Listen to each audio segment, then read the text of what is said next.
好，咁大家好啊，歡迎大家收睇柳吹來嘅營養講座。咁我係營養師 Jason。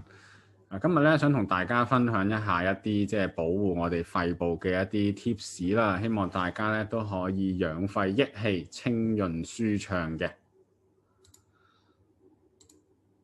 咁喺開始講一啲保護肺部嘅 tips 之前咧，我哋都簡單講解下空氣裡面嘅一啲成分啦。嗱，其實咧空氣裡面咧有我哋需要嘅氧氣啦，我哋每一日咧都會係透過呼吸係吸入一啲氧氣，呼出二氧化碳咧去維持住自己嘅生命嘅。咁但係咧，大家有冇諗過其實空氣裡面咧都暗藏住一啲即係危機嘅咧？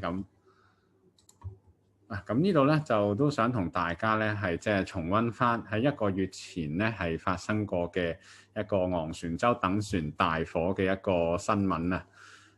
咁喺當日啦，都盛載住3000噸金屬廢料嘅等船咧就出現一個起火嘅情況。咁咧嗰個火咧亦都唔係話即係燒一兩個鐘就完啦，持續咧其實都係燃燒咗差唔多15小時咁耐嘅。咁有大量嘅一啲空氣污染物啦，不斷咁樣去排放出去呢個空氣裡面，咁變相咧都會影響咗嗰個即係空氣嘅質素啦。成個嗰個一啲濃煙啦，係都會籠罩住成個西九龍咁樣。咁譬如話係一啲可能話葵涌啊、深水埗啊、荃灣啊呢啲地方咧，可能都會比較咧係即係正面受到影響啦。咁亦都話有啲報道都會話咧，啲濃煙咧甚至乎咧係攻到入去沙田、青衣等等嘅地方嘅。咁所以咧牽涉嘅範圍都比較廣泛。咁亦都就嗰陣時啦，亦都會有話，即係啲居民都會感到覺得好唔舒服啊，覺得好熱眼啊，好攻鼻啊，或者會令到自己咳嗽啊、喉嚨唔舒服咁樣。咁而當局啦都喺嗰陣時咧都呼籲大家咧盡量留喺室內嘅地方，咁即係唔好話聞到太多嘅呢啲空氣污染物啦。咁我哋呢度啦就同大家咧係簡單咁樣去講解一下當日嘅懸浮粒子嘅水平喎。咁其實左右兩邊嘅圖咧，左邊咧係分別代表住當日葵涌嘅一啲懸浮粒子嘅水平啦，右邊咧就係講緊深水埗嘅一個地區咁樣。大家會見到咧有幾條線啦，黃色同紅色嗰條線咧，我哋就特別留意啦。黃色係講緊 PM2.5 嘅懸浮粒子，紅色咧就講緊係 PM10 嘅懸浮粒子。其實 PM 之後嗰個數咧，如果越細小嘅話咧，就代表咧嗰個懸浮粒子嘅即係大細咧就越細粒，就越容易咧係深入我哋嗰個呼吸系統咯，入到我哋嘅肺部咧去進行一個破壞嘅。咁大家會睇到喺當晚6月2號當晚喺大概10點11點嘅左右嘅時間咧，兩幅圖咧個黃色同埋紅色線咧都係即係有一個急劇嘅一個上升咁樣喎。咁意思即係話咧喺嗰陣時咧大火啦，令到嗰個即係金屬廢料裡面一啲好多空氣污染物咧都釋放咗去大氣裡面，咁咧令到嗰陣時嗰個空氣污染嘅情況比較嚴重啦。咁如果話係即係吸入過多呢啲嘅懸浮粒子咧，都會對肺部產生影響嘅。其實我哋講嘅一啲霧霾啦，甚至乎話汽車廢氣裡面嘅一啲懸浮粒子，特別係 PM 越細小嘅懸浮粒子咧，其實可以穿透我哋嘅一啲纖毛、我哋嘅一啲黏液，去深入我哋人體嘅肺部，對健康咧造成好多種嘅影響嘅。其中包括啦，會增加咗我哋一啲呼吸病嘅症狀，例如可能係呼吸道唔舒服、咳嗽，或者係一啲呼吸困難嘅問題啦。我哋肺咧正常有一個氣體交換嘅功能咧，亦都可能會減弱咗啦。對於話哮喘病人嚟講啦，哮喘病患者嚟講咧，病情可能話變得更加反覆惡化，難以控制，甚至乎啦，亦都可能會引起一啲長期慢性嘅支氣管發炎嘅情況。咁同時大家都即係唔好忘記啦，就係始終話香港嘅一個市區嘅一個特性咧，就係高樓大廈始終比較多，亦都有石屎森林之稱啦。咁所以變相話，就算話有一啲海風咧，去想吹散一啲空氣污染物咧，其實都唔係話咁容易嘅。再加上話始終人多車多咁樣嘅情況咧，咁亦都會有好多嘅一啲汽車嘅廢氣咧，係無時無刻都排放住出嚟。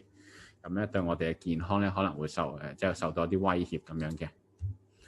除咗話啲汽車廢氣霧霾之外啦，其餘亦都會有一啲暗藏嘅危機咧，就係講緊話係香煙啦。雖然你話即係未必每個人都食煙啦，但係有陣時咧，我哋都可能唔覺意咧會吸入到一啲二手煙嘅喎。譬如好似美國癌症學會嘅研究啦，佢哋研究咗二手煙同埋疾病死亡風險嘅關係。追蹤咗71000個當地嘅居民，佢哋嘅健康情況咧係長達22年咁耐嘅。咁見到有一個比較長嘅時間，而且嗰個即係樣本嘅大細都有71000人咧，咁所以其實呢個研究嗰個可信度咧都比較高嘅。咁結果發現啦，如果係兒童即係細蚊仔嘅時期，係生活喺一啲比較多二手煙嘅環境之下咧，大個之後死於呢個慢阻肺病嘅風險咧係會高咗31% 咁多嘅喎。咩係慢阻肺病咧？全名就係即係慢性阻塞性肺病啦。因為長期嗰個呼吸道嘅損害啦，導致可能話一啲氣管啊會慢慢去收窄啊，甚至乎啲堵塞咗咁樣。咁喺呢個時候流過嘅空氣咪會少咗咯，患者吸入嘅氧氣咪會少咗咯。少咗氧氣嘅時候就唔足以支持日常嘅生活，甚至乎影響到身體嘅運作啦。至於大人啦，如果話長期吸入二手煙咧，其實早死嘅風險咧，亦都會比其他人咧高出接近9% 嘅。其中死於心臟病啊、中風或者啲慢阻肺病嘅風險咧，分別都高出其他人27%、23%同埋係42% 咁多。咁所以咧，煙其實咧對嗰個健康咧都有一個好大嘅影響啦。二手煙亦都係千祈唔好話低估咗佢嘅破壞性啦。除咗二手煙之外啦，有另一種煙咧係大家都要留意嘅嚇，我哋都有機會咧係會吸入嘅。呢一種煙咧就叫做油煙啦。其實長期攝取因為高溫烹煮而產生嘅油煙咧，係會增加患癌嘅風險嘅喎。喺油煙裏面咧有一啲成分啦，其實已經係被確認，係被國際呢個癌症研究處係確認咧，係列為一個人類嘅致癌物。意思即係話接觸得多嘅時候咧，會增加咗我哋係患上一啲癌症嘅風險啦。好多唔同嘅研究啦，已經證實咗，如果係經常暴露喺油煙之下嘅人士咧，係更加容易患上肺癌嘅。當中亦都好視乎即係嗰個人嘅一個烹飪嘅方式啦，或者係一啲烹飪嘅時間而定嘅。譬如好似話係廚師啊，呢啲職業嘅話咧，佢哋烹飪時間可能都一日都可能有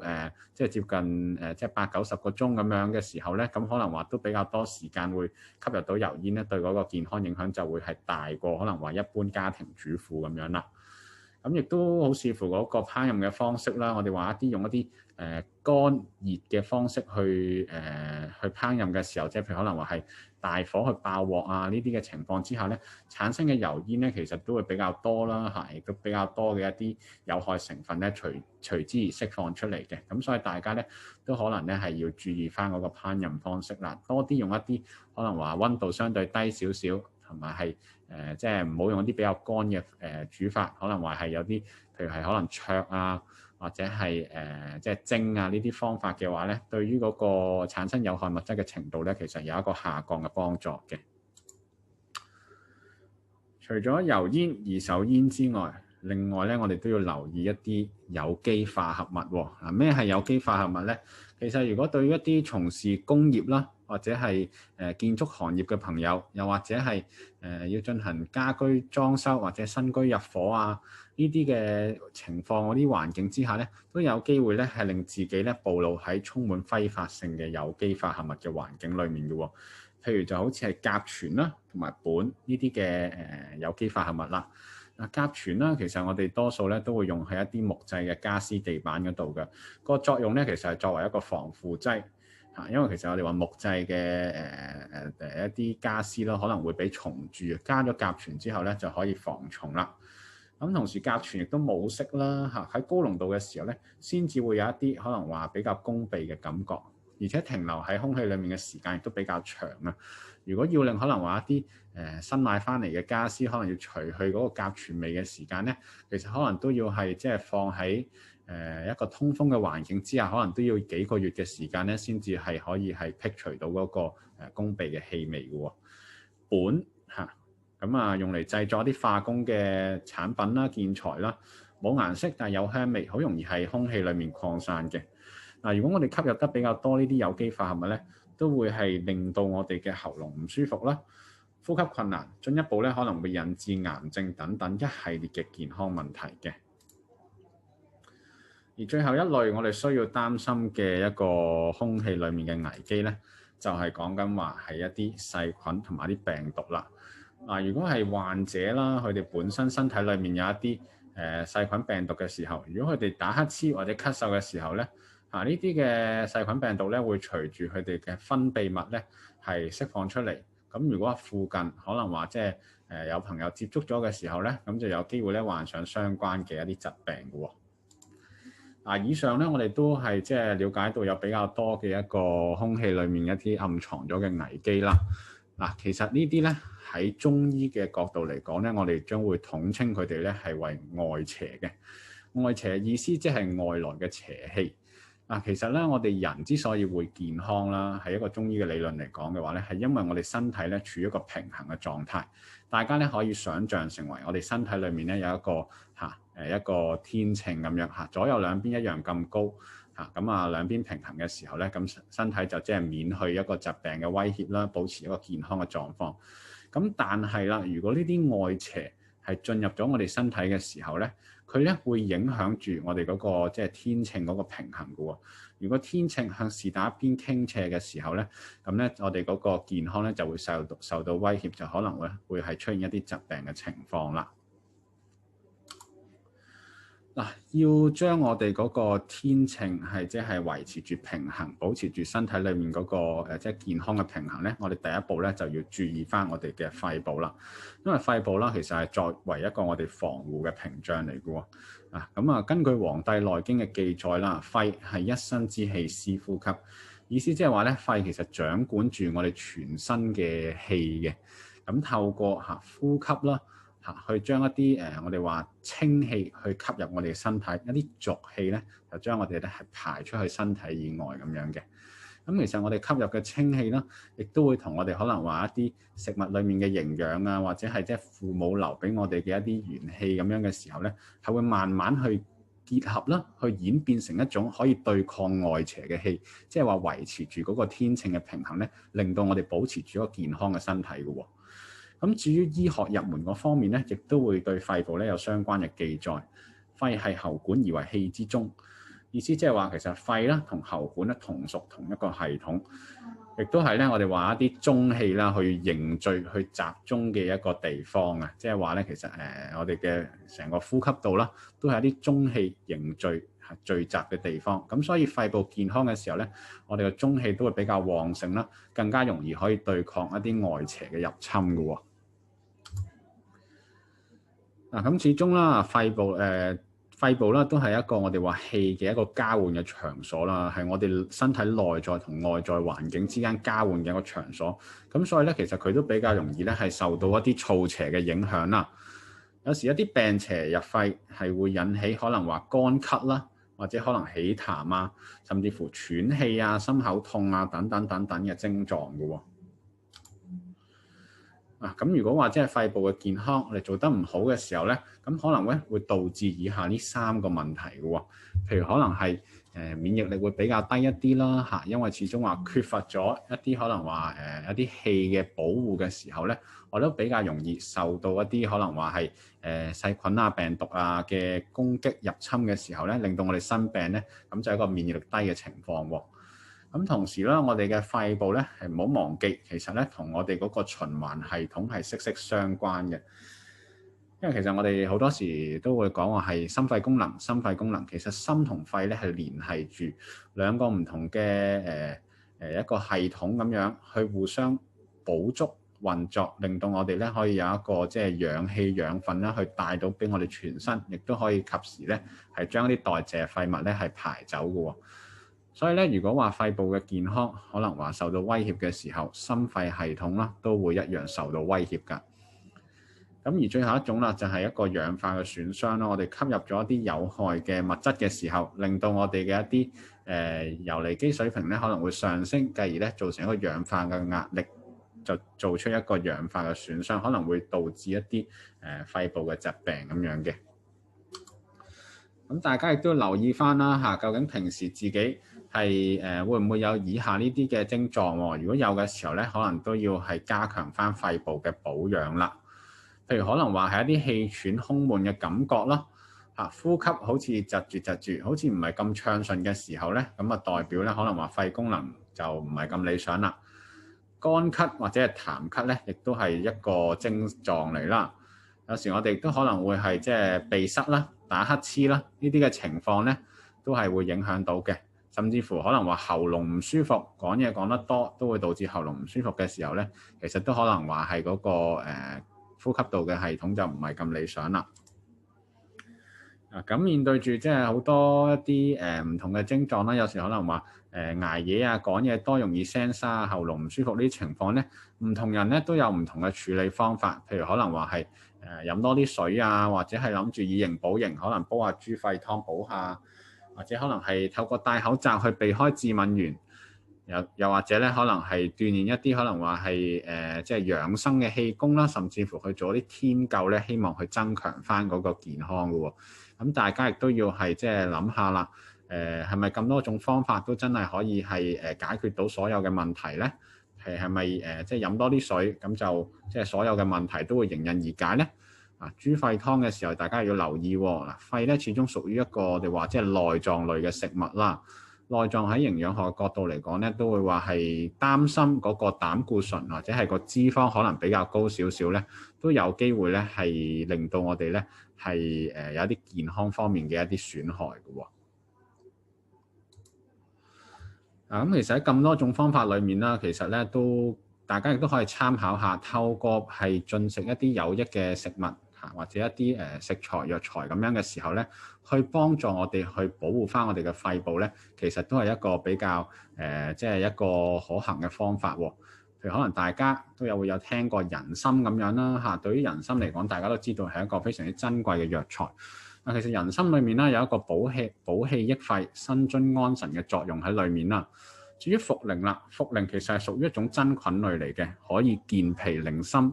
利水去濕嘅。百合啦，唔單止作為一種觀賞植物，亦都可以幫助我哋咧養陰潤肺、清心安神嘅喎。羅漢果有時可能大家都即係有機會會煲下啲羅漢果水飲啦，佢可以幫助我哋咧係清熱潤肺、利咽開陰嚇，亦都特別係啱一啲可能話講嘢講得多嘅人啦。咁雪梨啦嚇，有時我哋可能話即係食生果都會食到，亦都可以幫助我哋咧係清肺潤燥、係清熱化痰嘅。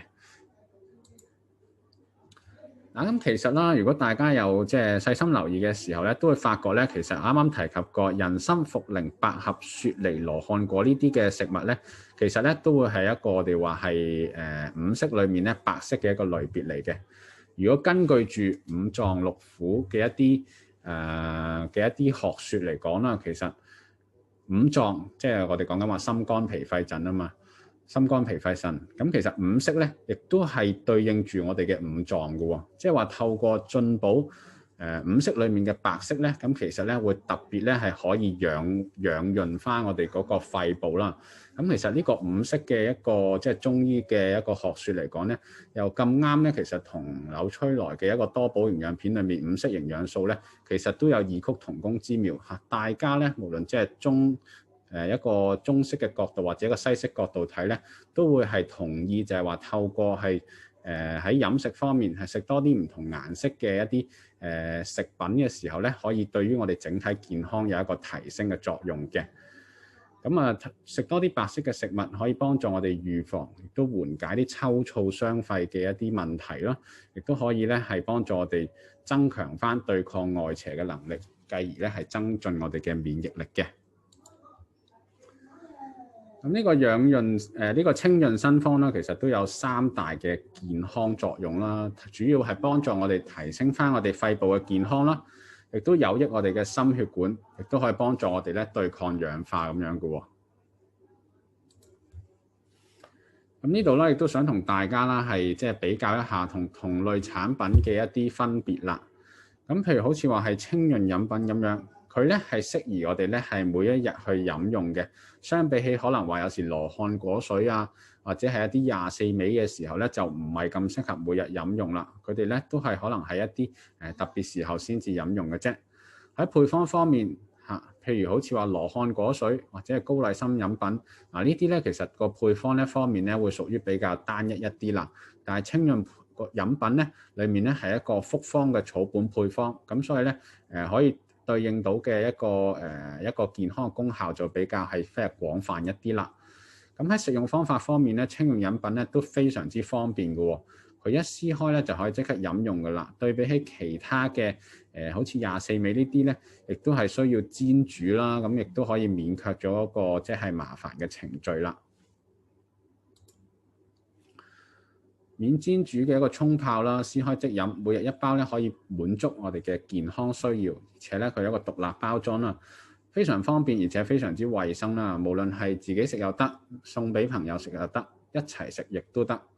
咁呢個漢本瑞嘅系列啦，其實就即係漢本瑞咧，亦都係有唔同嘅意思啦嚇。漢咧其實就意思就即係漢方嘅傳承，係源自傳統嘅養生智慧。至於本嘅方面啦，就係講緊草本溯源。瑞其實就講緊係一個科學嘅精髓啦，可以幫助我哋咧係即係有一個質量方面嘅保證嘅。咁呢個清潤飲品啦，其實咧係而家咧係做緊170蚊一盒，咁每一盒咧裡面有10包嘅。咁相關嘅啲產品資訊啦、產品資訊卡或者培訓影片咧，其實咧已經係上載咗去呢個業務資訊平台咧，去方便大家去重溫嘅。咁以下落嚟啦，我哋會即係探討下一啲常見嘅問題啦。譬如清潤飲品可唔可以加入其他嘅食物裡面，再一齊去加熱去煮食嘅咧？答案咧係唔建議嘅，因為咧相關嘅有效成分咧會擔心咧係受到高溫嘅處理之下咧會流失咗，咁個營養價值咧可能就會即係下降咗啦。咁至於清潤飲品屬於啲咩特性咧？係即係偏溫熱啊，定係寒涼啊？會唔會有啲咩人士係唔適合去食用嘅咧？其實呢方面咧大家可以放心喎，因為咧配方咧係非常之平和啦，所以咧係適合一般嘅人士去食用嘅。但係有一啲嘅朋友咧，譬如可能係懷孕中嘅婦女啦，或者係哺乳中嘅婦女啦，14週歲以下嘅兒童，或者係正在服用藥物嘅人士嚟講咧，喺食用之前咧，為咗即係保障翻嘅時候咧，我哋都建議係諮詢翻醫生嘅意見先嘅。小朋友可唔可以食用咧？咁其實咧係滿14週歲咧，咁就可以食用㗎啦。咁我哋呢個柳崔萊嘅一個漢本瑞嘅營養講座啦，咁營養師講嘅部分咧就大致上嚟到呢度啦。